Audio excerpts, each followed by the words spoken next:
Darryl Penn comes across congratulating Earl Hargrove. A straight right hand. Not quite 30 seconds into this second round. Ended it all for all intent and purposes. And then Hargrove applying the big bombs from there. Here's Ed Darien. Referee Vinny Rainoni stops this bout at 2 minutes and 4 seconds of the second round. And the winner by a TKO and still undefeated, Earl the Pearl Hargrove.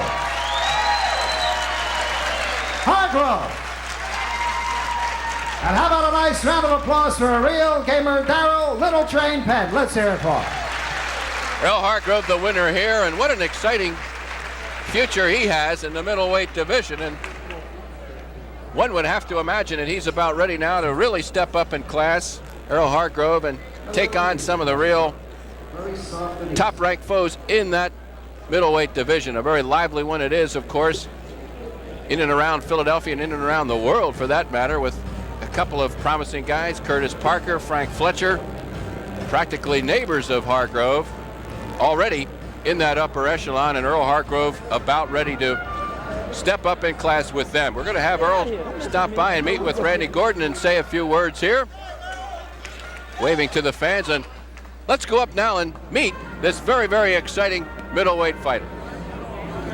Here I stand with Earl the Pearl Hargrove, 23-0 now, 23 knockouts. Another easy night.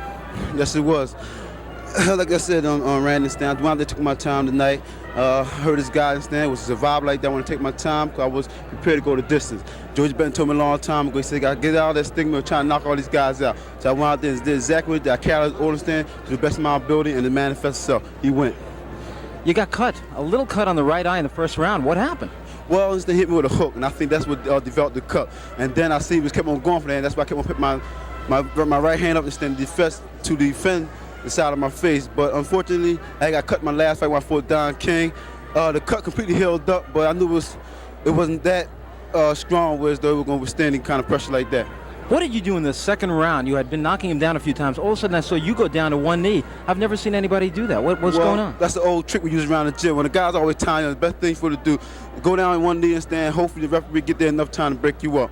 So that's what I was doing. I would get down on my knee because I didn't want to tug walk the guy like that. So I went down on my knee. Hopefully, the referee get there enough time to break it up. How do you like that? You taught us all something tonight. Thank you. What's next? They're talking about John Mugabe. Not maybe for you, but all of a sudden he's the hot man in the junior middleweight division, along with yourself, the Beast against the Pearl. How do you see that one? I've been hearing about this guy, John Mugabe, for a long time, right?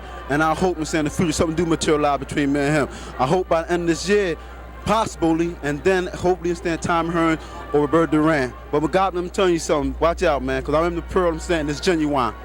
How about Roberto Duran? He's got a fight coming up for the middleweight championship in November against Marvelous Marvin Hagler. I don't know if he's going to beat Hagler, but he's still, even if he loses, going to be the junior middleweight champion. How about you and Roberto Duran?